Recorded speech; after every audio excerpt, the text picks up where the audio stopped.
Hello, everyone. Thank you for joining us. So nice to have you here.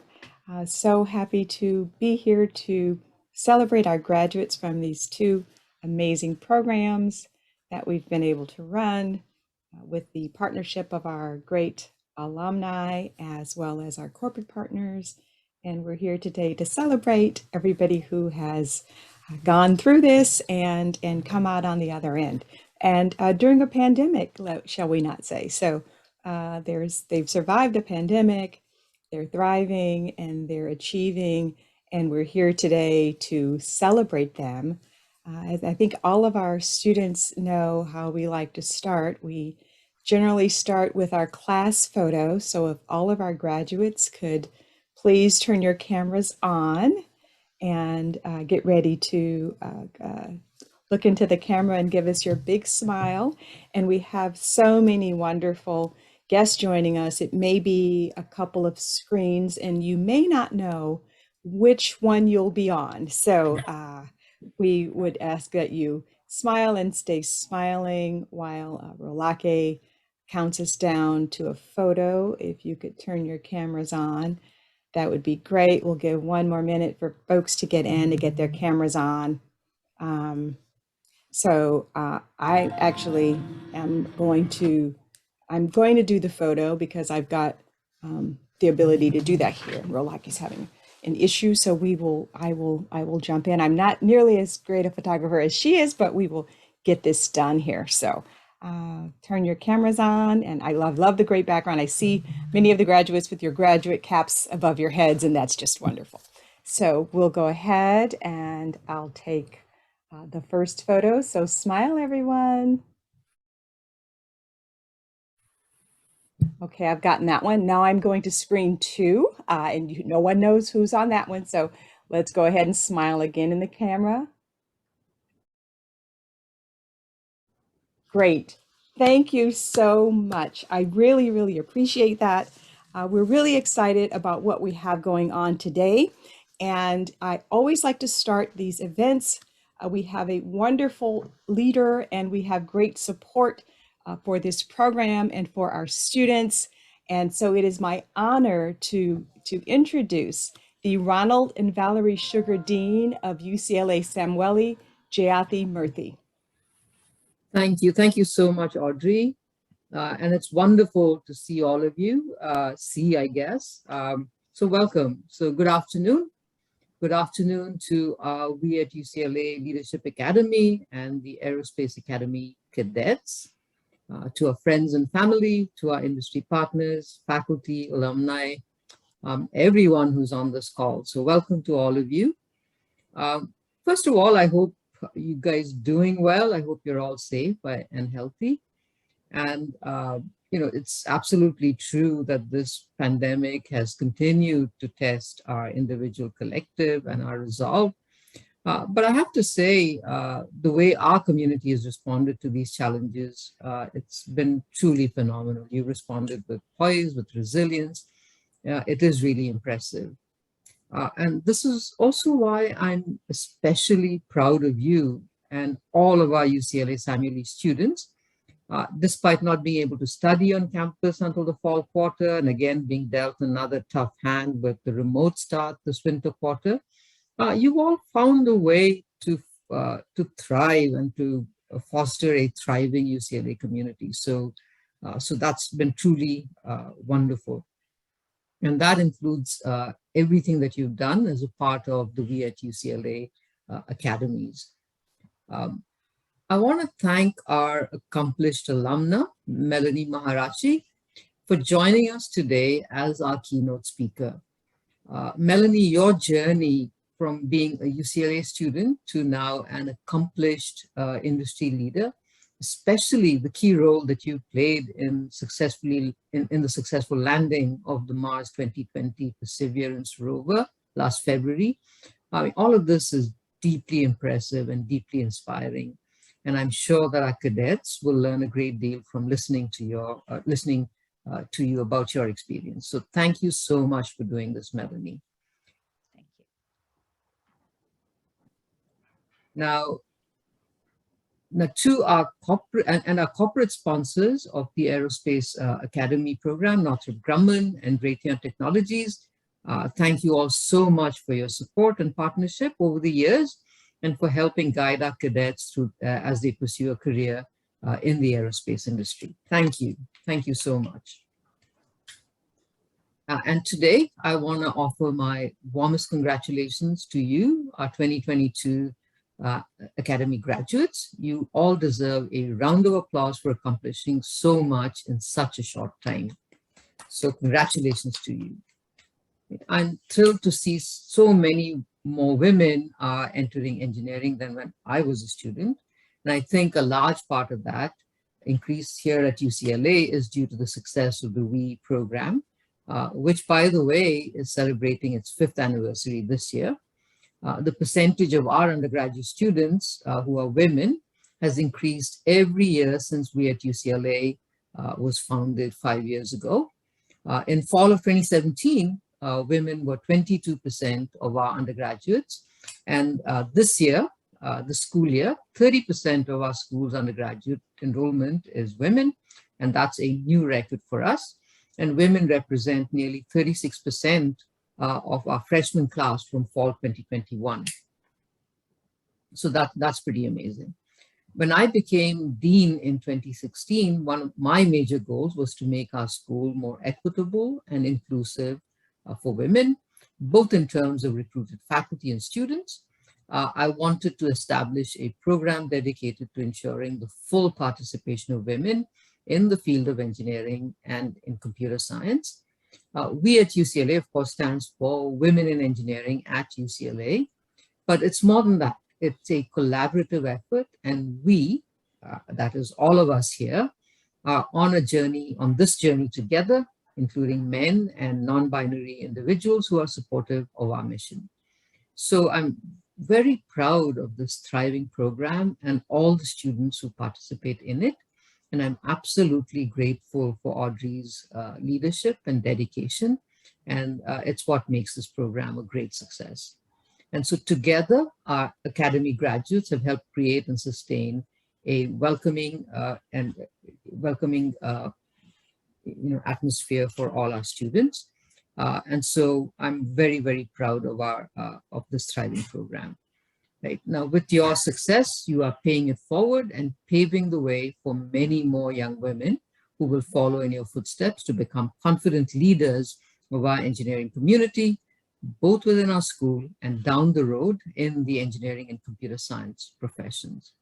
So again, thank you all, congratulations, and I wish you continued success in all your endeavors. And now I want to introduce Julie Seiner. She is the Associate Vice Chancellor for Alumni Affairs and CFO of the UCLA Foundation and the UCLA Investment Company. She's been a longtime friend of our school of UCLA Samueli, and she's been a mainstay of this program for many, many years. We just couldn't have done it without you, Julie. So the floor is yours, Julie. Thank you so much, Dean Murthy. And, you know, to hear you talk about the progress in the school in terms of the journey of women in engineering, I remember so vividly when you set those goals. And I just really want to acknowledge your leadership and the journey that you continue to lead us on today. So thank you. And to our students, our future alumni, I'm so grateful to have the opportunity to share this space with you today and to welcome you to your extended Bruin community, the UCLA Alumni Association. You are part of a family. You graduate today, and when you celebrate a few years from now, a family that's 600,000 strong around the universe. And we are so very proud of you and embrace you and all that you have yet to accomplish on your career journey and your journey in life, because you are a Bruin for life. And one of the things I think that you've experienced through this academy and through the alumni that I've been with you today and soon to hear the incredible journey of Melanie is that this is what Bruins do, right? We support one another, we encourage one another, we lift each other up, and we hire one another throughout our career journey.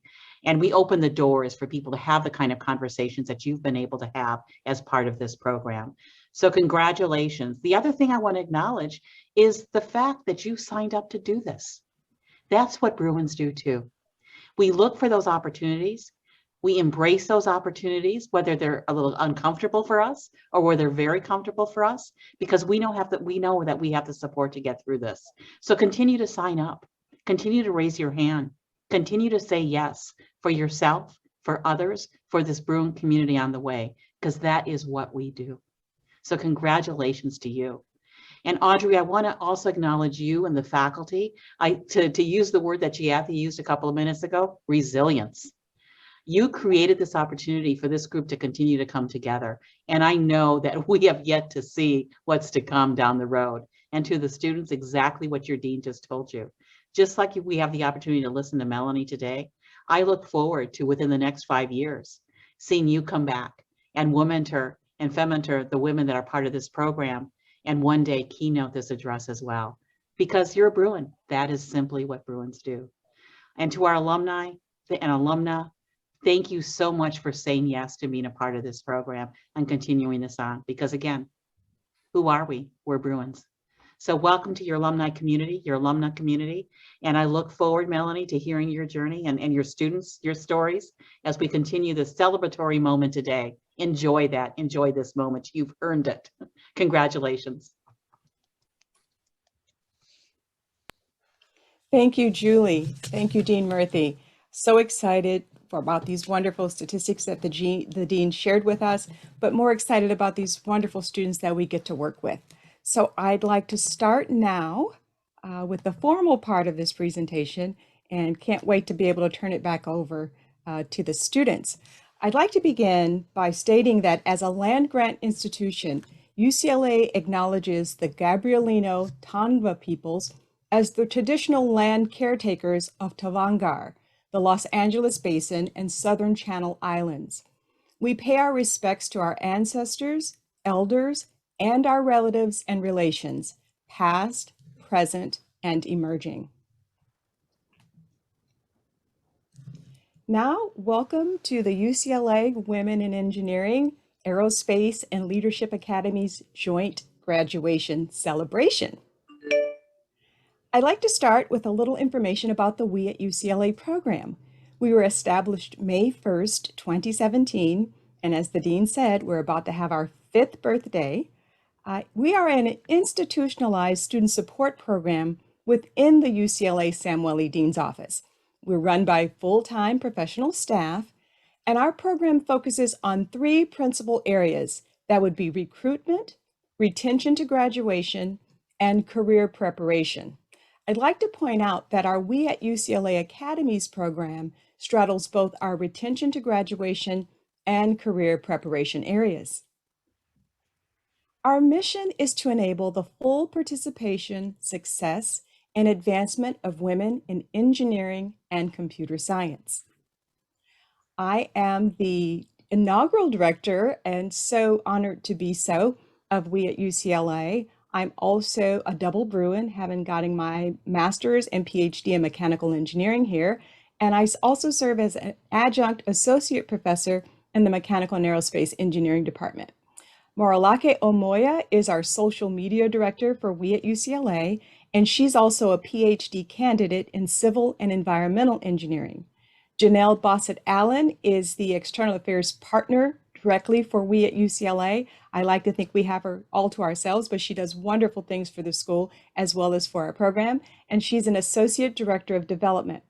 Gloria Coe, who is my sister in this program, has been with us from the very start, is on assignment right now at a very exciting one in Egypt, but we couldn't do this without her. She is truly our We at UCLA Academies lead, and she's a senior director of alumni career engagement.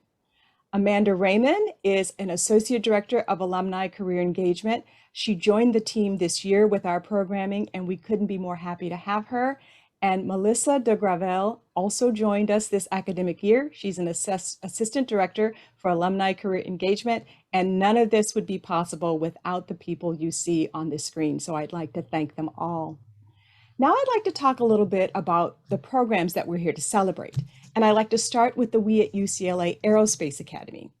This is a co-curricular series really designed to ignite career interest in the aerospace industry, as well as strengthen students' analytical and critical thinking skills. It's a unique hands-on experiential training program that's run by industry professionals. We've had 51 students complete the program so far, and Northrop Grumman and Raytheon Technologies are our corporate partners who make this program happen.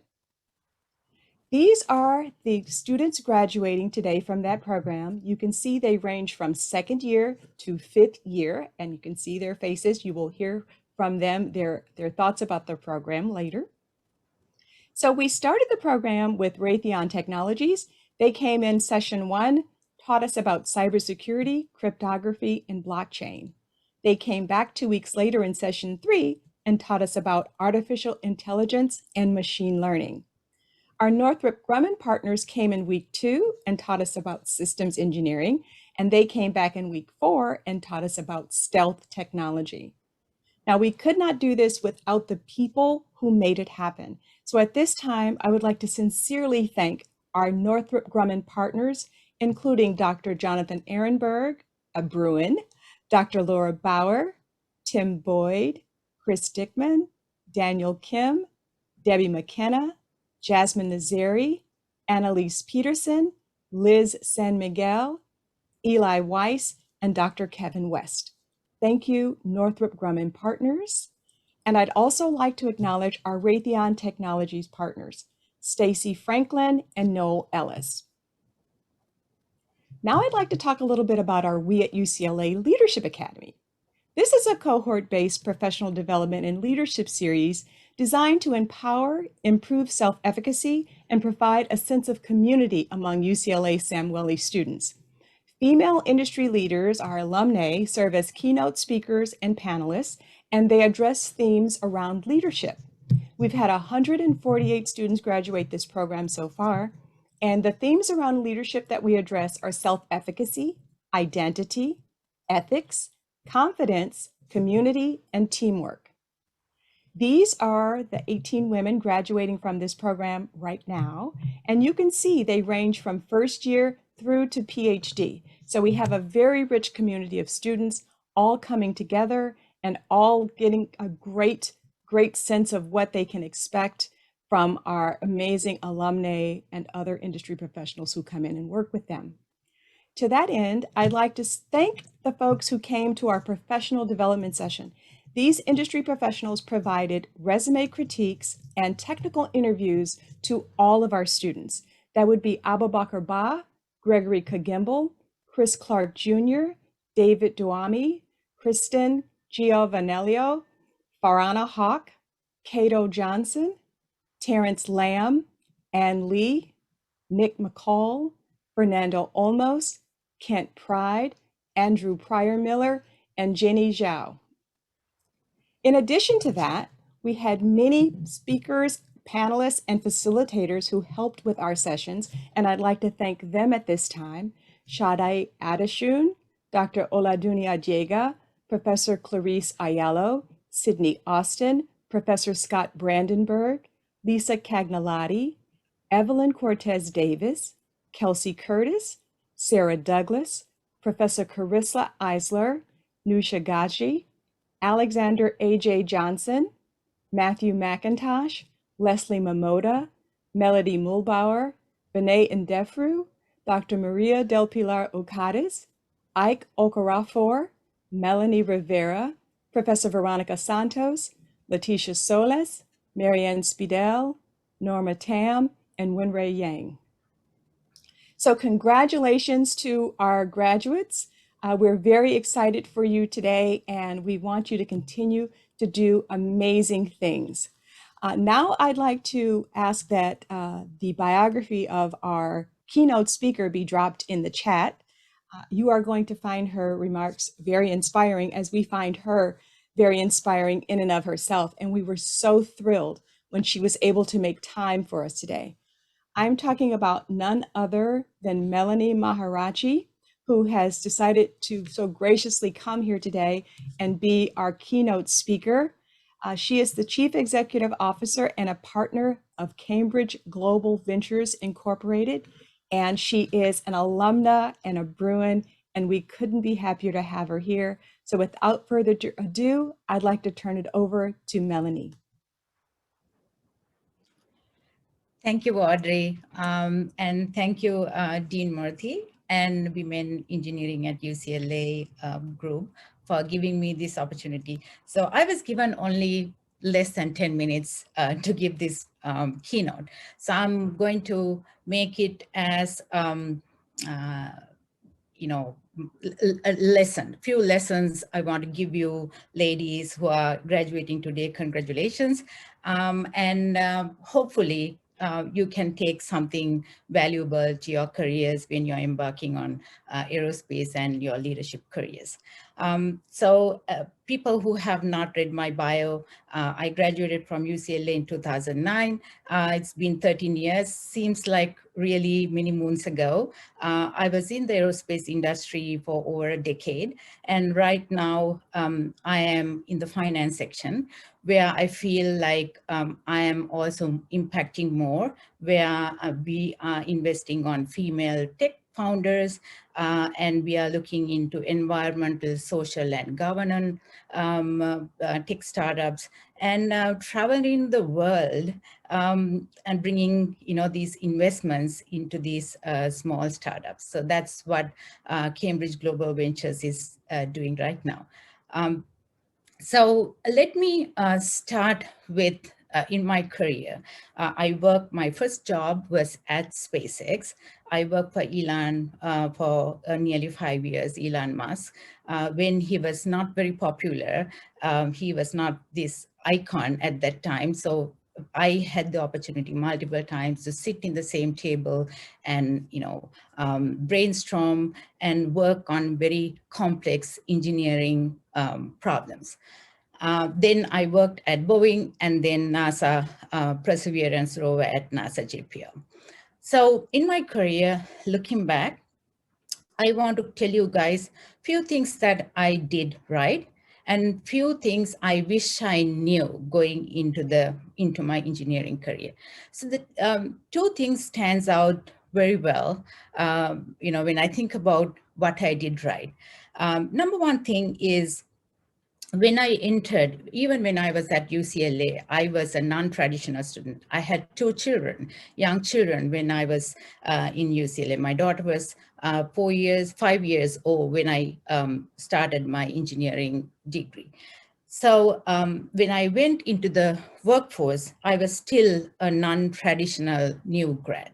But one thing I did right was not to put myself in my head, not to discriminate myself. So what do I mean by that? Because of this, a lot of women movements coming into the surface right now, which is really great, and we are more equipped with, our strength to deal with, problems that is coming in our life, in professional life. But one thing I did was not to discriminate myself in my head. I didn't think that I'm a woman. I didn't think I'm a mother. I didn't think, I'm a colored, engineer. Because when you discriminate first in your head, you go with red flags already. So I never thought I'm different. I am as good as everybody else around me, whether it's older men or younger guys or, any other experienced women. I thought myself as I am good as everybody else to, take up any challenges. So because of that, and my curiosity, I was always very curious. What should I do more? What should I do more? So I was one of those people go and ask for challenges. And because of that, my career propelled very organically. So, I ended up working for really great aerospace projects. So those are the two things I feel that I did right, that I didn't think I was different. So let's go to what I wish I knew when I went to aerospace industry.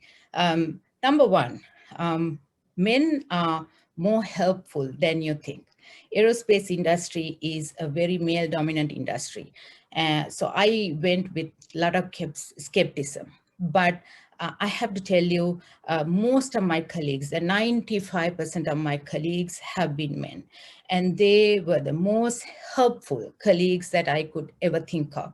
So my career, if I'm giving credit to somebody or a part of people group, that would be men, my male colleagues, and my family, my husband. So all these male figures who really helped me to achieve this, my career. And when you the other part is, we women, we think we need to know 100% to take up a challenge or an opportunity.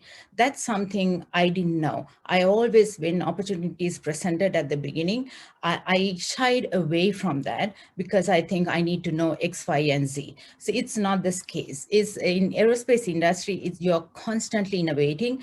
Nobody knows. It's not like in school, you can flip the back of the book and find the answers. In aerospace industry, you do not have answers. You are innovating every day. So you need not to know 100%. If you know your basics, and if you know how the thought process, if you know whom to go and ask right questions, you can take up challenges. So that's something I wish I knew very early on in my career. I would have done much better.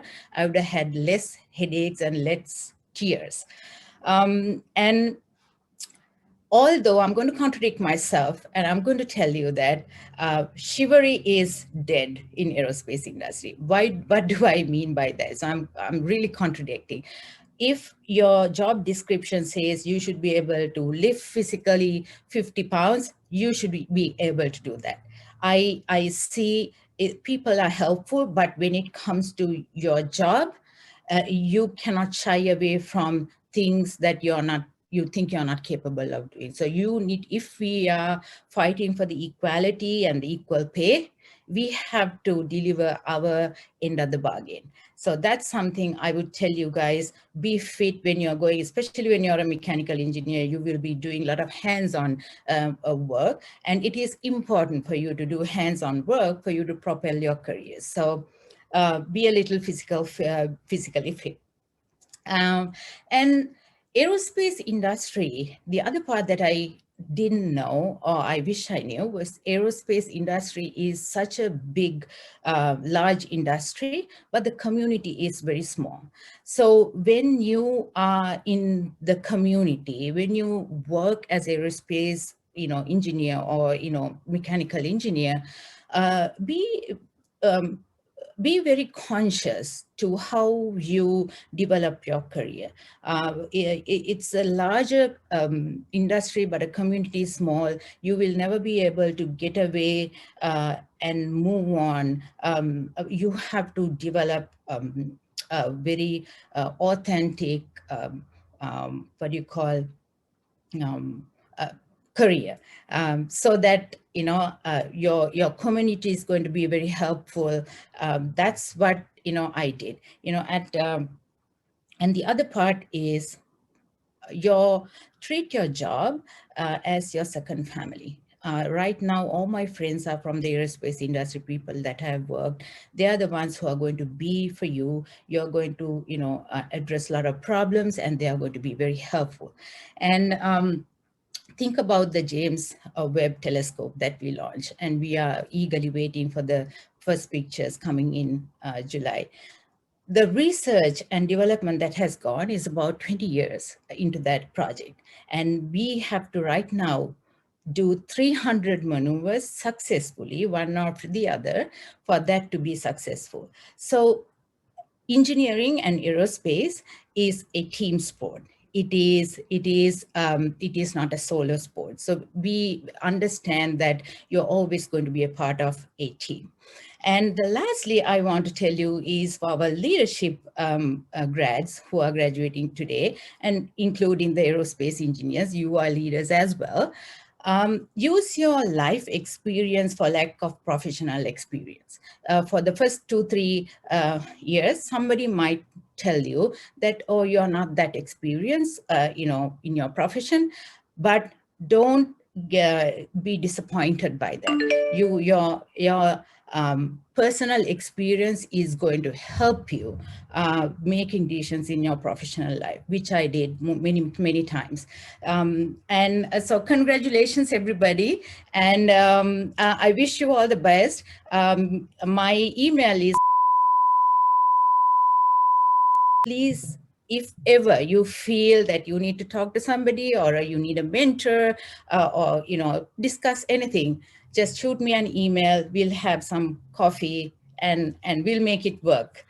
Congratulations again. Thank you, Melanie. Thank you so much for those words and for your email. I might drop you a line for coffee. I'll let the students do it first, but I'll be in line. Thank you so much for your wonderful words, for your encouragement, for your life lessons that you shared about your career. We really appreciate you, and thank you very much for being here and being with us. So round of applause for our keynote speaker and wonderful alumna, Melanie Marachi. So now that you've heard from sort of us, it's time to highlight our amazing graduates. So now I'll turn it over to my colleague, Amanda. Hi, everyone. Welcome. I'm so happy to be here with you all. To jump in, we are going to start our presentation with aerospace. And we thought no better way to celebrate the aerospace cadets than to ask them themselves what their experience was like. So we asked them a few questions to just kind of gain insight into what did they learn, what was the experience like, and kind of better understand this accomplishment that they have achieved. So we have a two-part presentation, and we will start off with the first presentation for our aerospace cadets. Why is it important for women to be in the aerospace industry?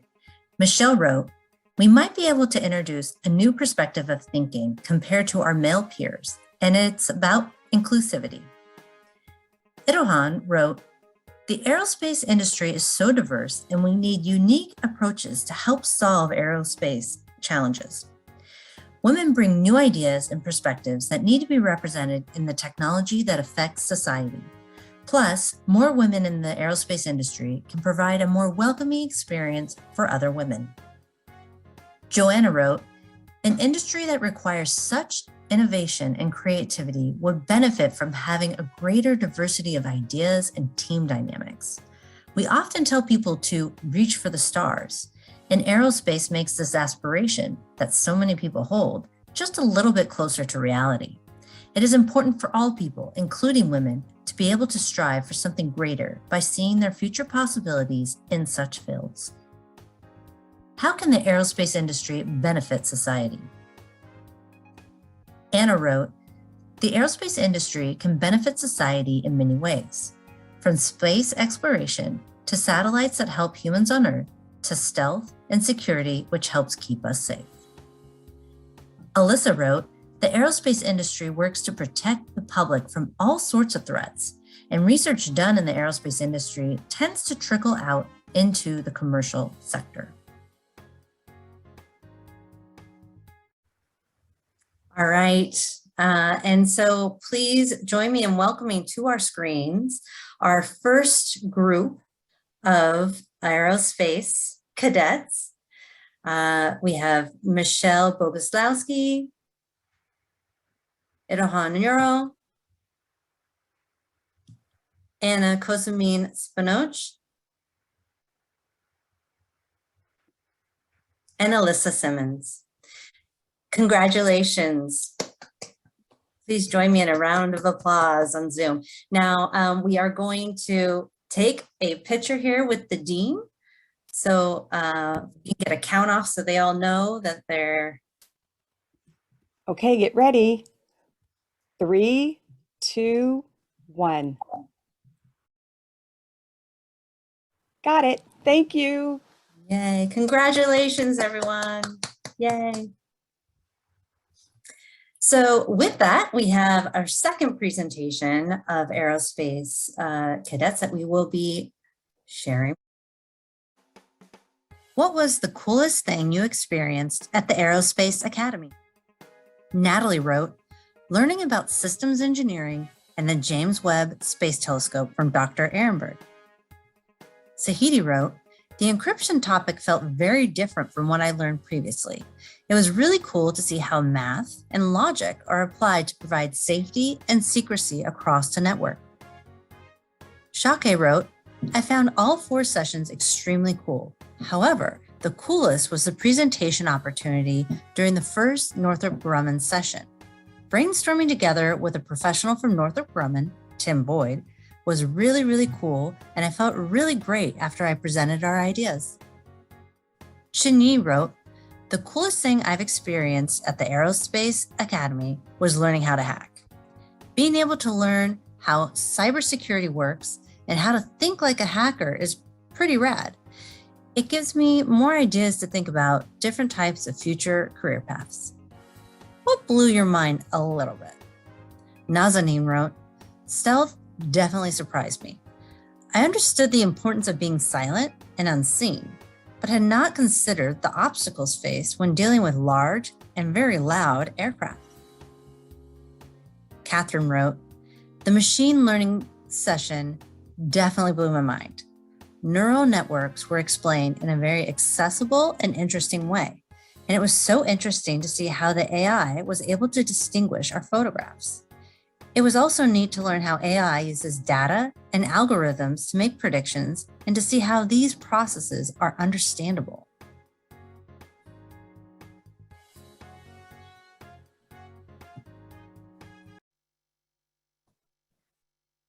Wonderful, and now we will highlight our group, our second group of aerospace cadets for a photo with the dean.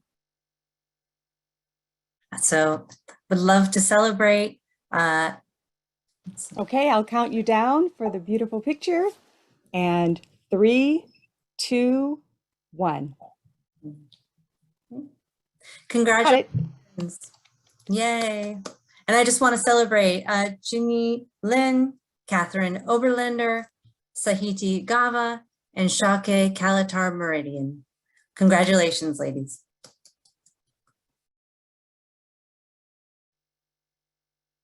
All right. Now with that, we are wrapping up the aerospace celebration and going to transition into our Leadership Academy celebration. We asked them to create videos. We thought, again, it's best to come from them, their experience and their journey over 10 sessions long in the fall and winter on Saturdays at that. So we wanted to give them the opportunity to kind of share what they learned again. And we had them create videos surrounding the tenets of leadership. And so with that, I'd like to roll into our first presentation from the leadership group from the Leadership Academy.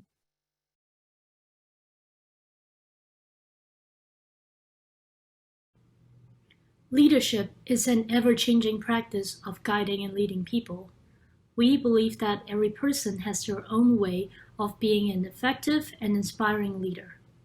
We also understand that as the world is changing, as new challenges arise every day, our own way of leadership also develops and evolves. Today, we'll be talking about how each of our senses of leadership has changed over the course of the program. Being a leader means hearing everyone's ideas and taking different perspectives. But I also learned that as a leader, we have to understand how socio-political factors might be at play in our workplace. We have to know that people from minority communities might feel isolated and might be apprehensive in sharing their voice. But we have to encourage everyone to freely share their ideas to create an inclusive workplace and inclusive products. Being a leader is about utilizing all your team members' strengths. And I used to think this was limited to just technical knowledge, but I learned how everyone has a different working style and how utilizing everyone's individual working style is critical. Being aware of what motivates different team members and using the whole team's individuality in a group setting to finish a successful project is what leadership entails. Throughout this past year, my perception of what it means to be a leader has evolved and changed with this program. I used to focus on the concepts of strength, influence, and communication in leadership, and while these are important pillars of what it means to be a good leader, there's much more to the story. Though usually perceived in a negative light, I've learned that vulnerability can actually be an asset in leadership, as it encourages people to really internalize what you've said and perhaps reflect on their own situations, whether it be in work, school, or personal life. I've also seen that being flexible and understanding is integral to building a cohesive and resilient team, as people that feel heard and appreciated are more likely to work well together. In this way, I've begun to view leadership in a warmer light, as I've learned that empathy is an essential pillar to being a decisive and perceptive leader. I always thought that being a leader is about speaking your mind and never afraid of speaking up. But that idea of leadership was only about myself. From the past few months, I learned that being a leader is not always about me and what I think. Being a leader is about using your voice to give everyone else a chance to speak and hearing all of the voices to understand them. It's about being aware of your own biases and actively seeking out different perspectives and ideas. Thanks for listening to our different perspectives on leadership. I hope this has helped you reflect on your own definition of leadership and what it means to you.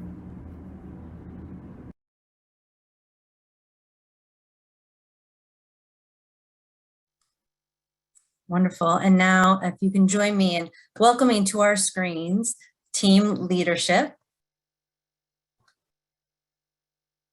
Ilona Koshaba, Wei Zhao, and Raja Vishnave Saramaja.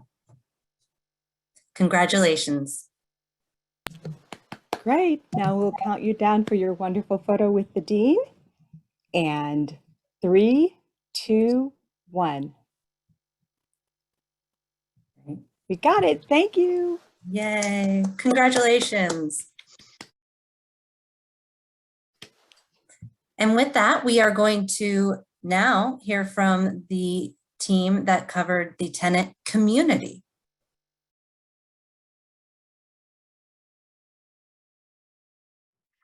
Hi, my name is Krisha. I'm Keely. And I'm Michelle. And our leadership tenet was community.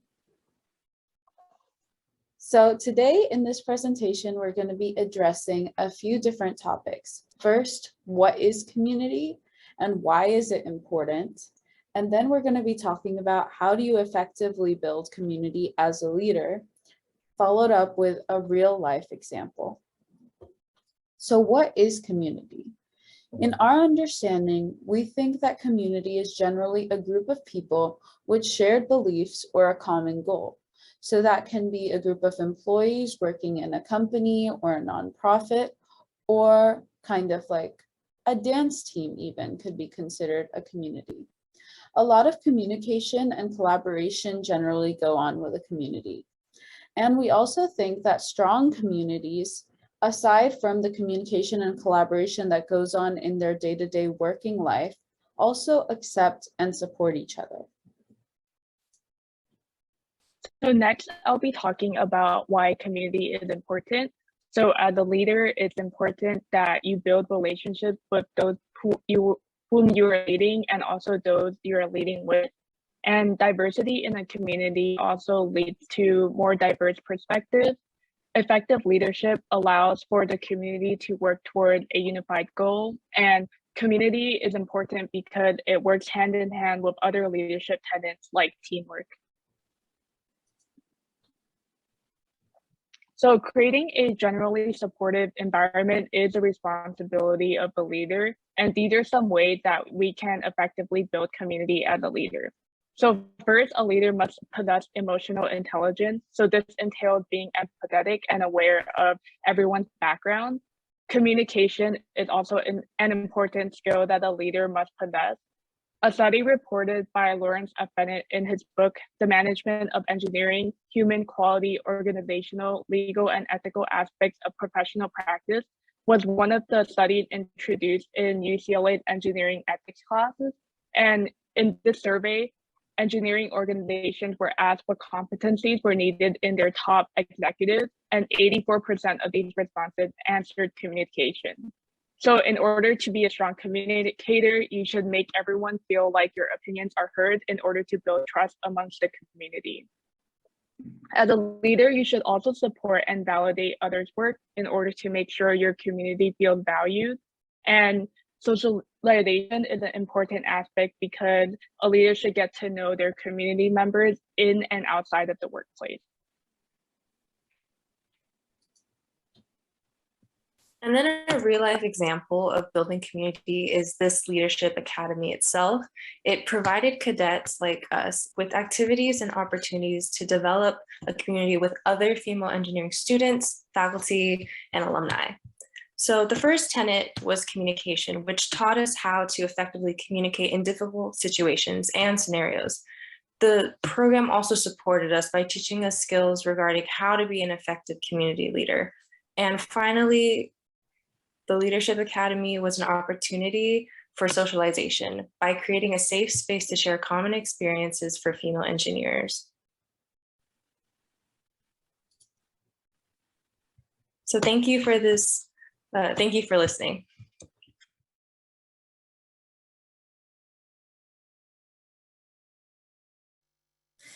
Wonderful, thank you. So I'd like to welcome to our screen Team Community.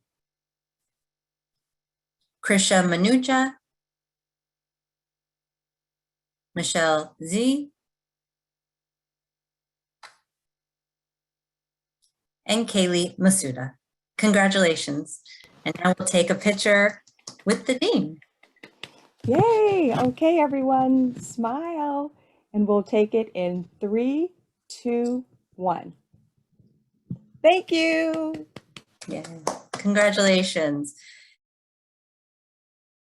And now we will turn to our next team, which is Team Identity.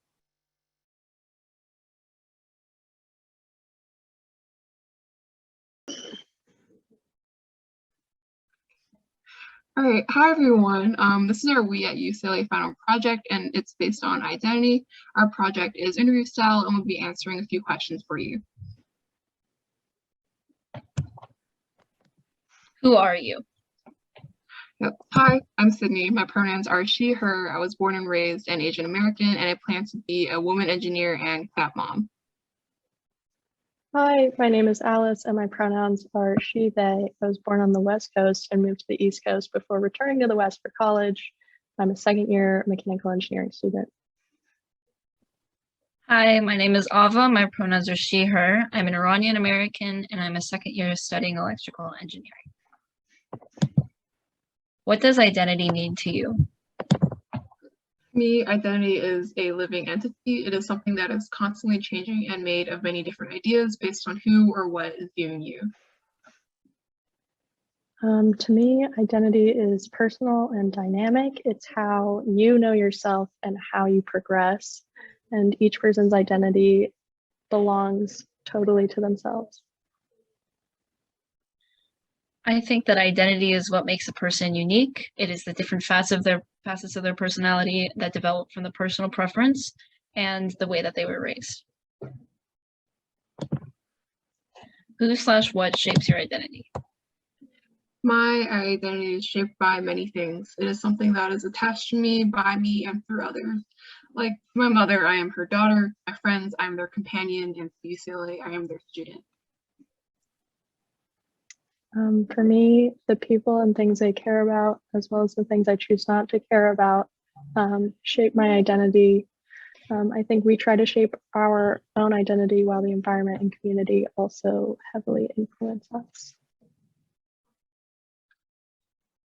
Your peers, parents, teachers, and experiences shape your identity. It relates most to what you experience and how you deal with those experiences.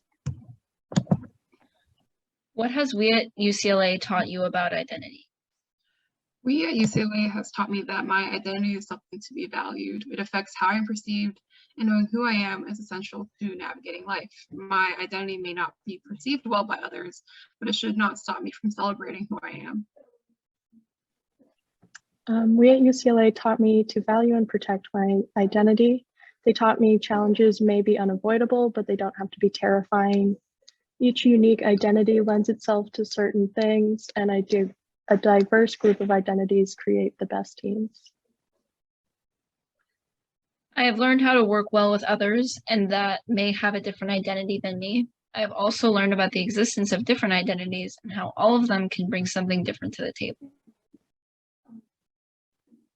Thank you for listening to our presentation, and we hope you consider these questions about identity for yourself.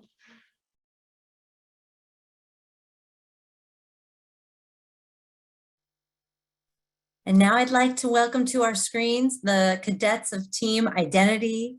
We have Sydney Chang, Ava Asmani, and Alice Taylor. Congratulations. Now we will take our picture. Okay, counting down from 3, and 3, 2, 1. Got it. Thank you. Congratulations, ladies. Congratulations. All right. Next up will be the team who is presenting on ethics.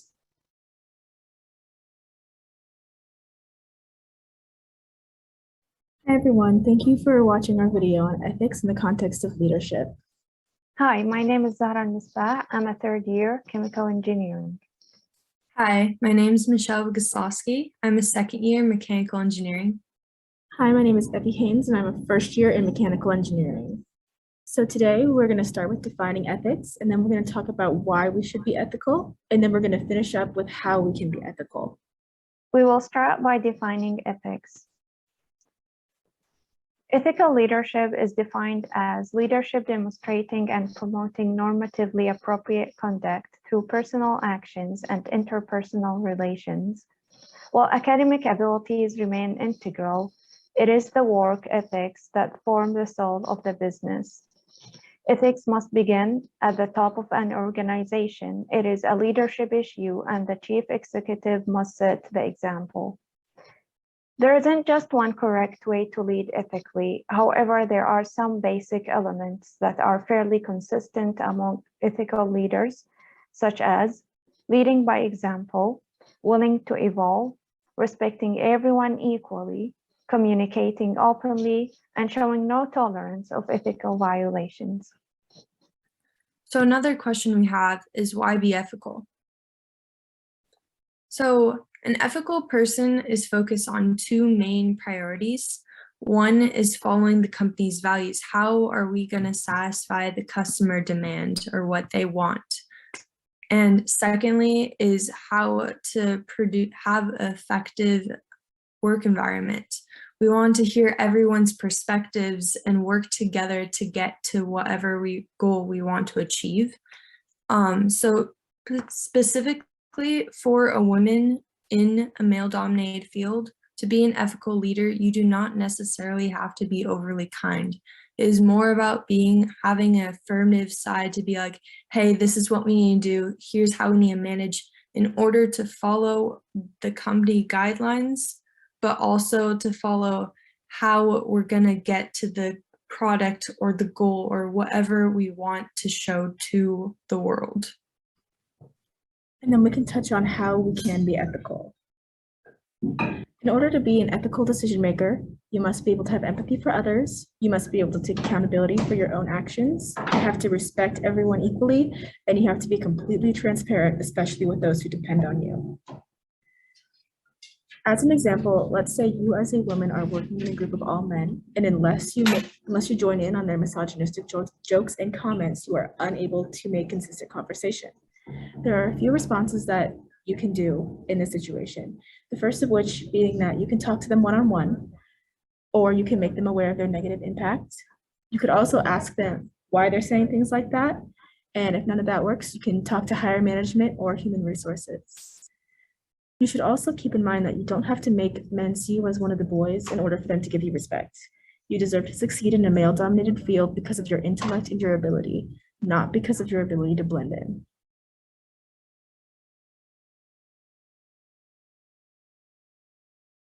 All right, let's welcome to our screens Team Ethics.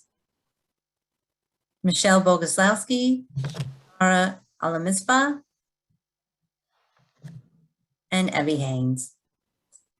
Congratulations, ladies. Yay, congratulations. And now for the picture with the dean, I'm going to count you down. 3, 2, 1. Got it. Congratulations and thank you. Congratulations. Yay. All right. Next up is team self-efficacy.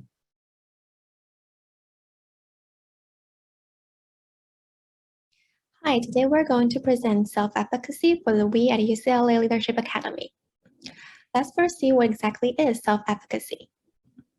Self-efficacy refers to when individuals believe in their own capability to execute behaviors necessary to produce specific performance attainments. It reflects confidence in the ability to exert control over one's own motivation, behavior, and social environment. From my personal perspective, having high self-efficacy helps me get my thoughts, feelings, and emotions under control, making me feel good about my goals. If I feel good about a goal, I'm more likely to give it my best effort. I may also share my personal experience with self-efficacy. During my past internship, I was responsible for a new feature implementation and was asked to first do some research on how other frameworks tend to enable this feature. After that, I need to do some summary presentation to the group and also write an RFC to describe the proposed methods. It was the first time I wrote this kind of documentation, so I was kind of at a loss at the beginning. Also, the people I was presenting to are senior engineer managers, which made me more nervous. By utilizing self-efficacy, I took a short time to adjust and learned how to write this documentation as well as the best way to implement the feature. And finally, not only the presentation, but also the new feature was enabled smoothly. Hi, my name is Dora, and I am a senior aerospace engineering student. The concept of self-efficacy became essential for me last year when I started my first important project at UCLA. I was in a leadership position in UCLA Rocket Club. I had to learn a lot, starting with the system that we were building, as well as how to communicate with my team. I had to do recruitment part, establish plans, and make sure that the team was following it. Initially, it was scary since I had no experience in leading a group of students and was not sure that I would be able to make it. However, over time, I learned how to use self-efficacy in my work, and eventually the team that I was leading successfully accomplished the main goal that was required by the club.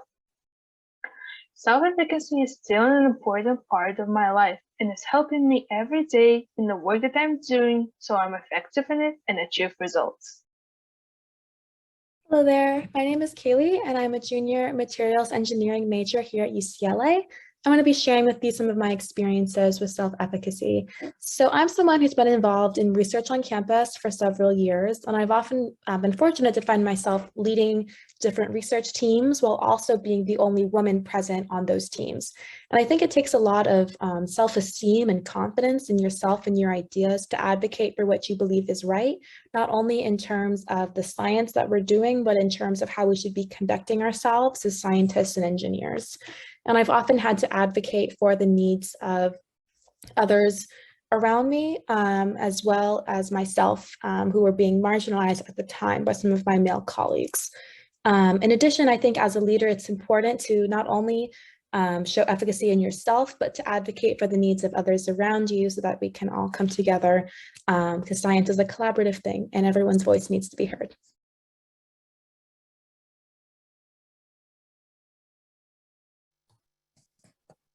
All right, please welcome to our screens the team of Team Self-Efficacy. Welcome. Kaylee Bear, Yuwin J, and Satora Golfarova. Congratulations, ladies. Congratulations, and now we'll take the portrait with the dean.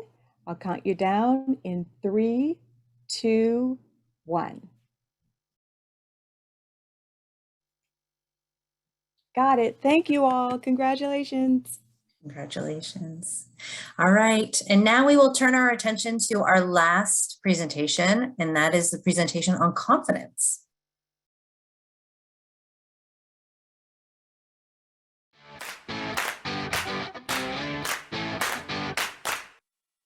Hi, everyone. My name is Kendall, and today we'll be going over the leadership tenet of confidence. So first of all, what is confidence in the context of leadership? So I think confidence is one of those terms that can get thrown around quite a lot. And especially for women, that can be challenging because a lot of the time confidence is perceived as difficultness or controlling or bossy. But confidence is in reality not any of these things. It's not arrogance. It's just a quiet, firm belief in yourself. It's in the way you hold yourself. It's in the way you present information to others. It shows them that you trust your judgment, and it gives them the courage to trust you too. This is especially important for positions of leadership, because as a leader, you want your group to be able to work together cohesively and follow the example that you set. So by showing them that you trust yourself, you're giving permission to others to trust themselves too. And this is especially important for any female colleagues that you may have. So ultimately, I think that the way to be productively confident as a leader is to promote an environment of respect. Respect for others and respect for yourself. Hello, everyone. I'm Avantika. I will next discuss the traits of a confident leader. First and foremost, a confident leader is trustworthy. They are characterized by an element of selflessness. And people, for most cases, like to be around people they trust. It is as simple as that. Secondly, a confident leader practices empathy, almost involuntarily and under most circumstances. According to me, putting others ahead of oneself is a stellar attribute to possess, especially because it trickles down and motivates others too. Last but not the least, a confident leader is graceful under pressure. Stress and anxiety are enough to make people dishonest and sabotage their performance at work. However, these individuals come out stronger and graceful in adversity. Hello, my name is Jess, and I'm going to talk about why confidence matters in engineering. So engineering is a field where people work on projects that are all interconnected with other projects, but because of that, security in your skills is vital. Although we got to listen to the many viewpoints of the diverse speakers all in different stages of their career during my time with We at UCLA, a similar trend kept popping up. That in the beginning, an experience will leave you confused and unsure in many topics. Having the confidence to voice your questions and doubts and being able to look back and understand what you've done wrong or inefficient will help you grow exponentially as a person and engineer in the future. To be able to bounce back from setbacks and with trial and error will only lead to more experience and a greater sense of accomplishment. Then, however, even when you are experienced and confident with at least your skills, you also need to have the confidence to work with the other people in engineering. You need to have the confidence to present your products to others and convey what you think is best to implement. Without a confident voice for yourself and ideas, it might go unheard or overlooked, be it work or social.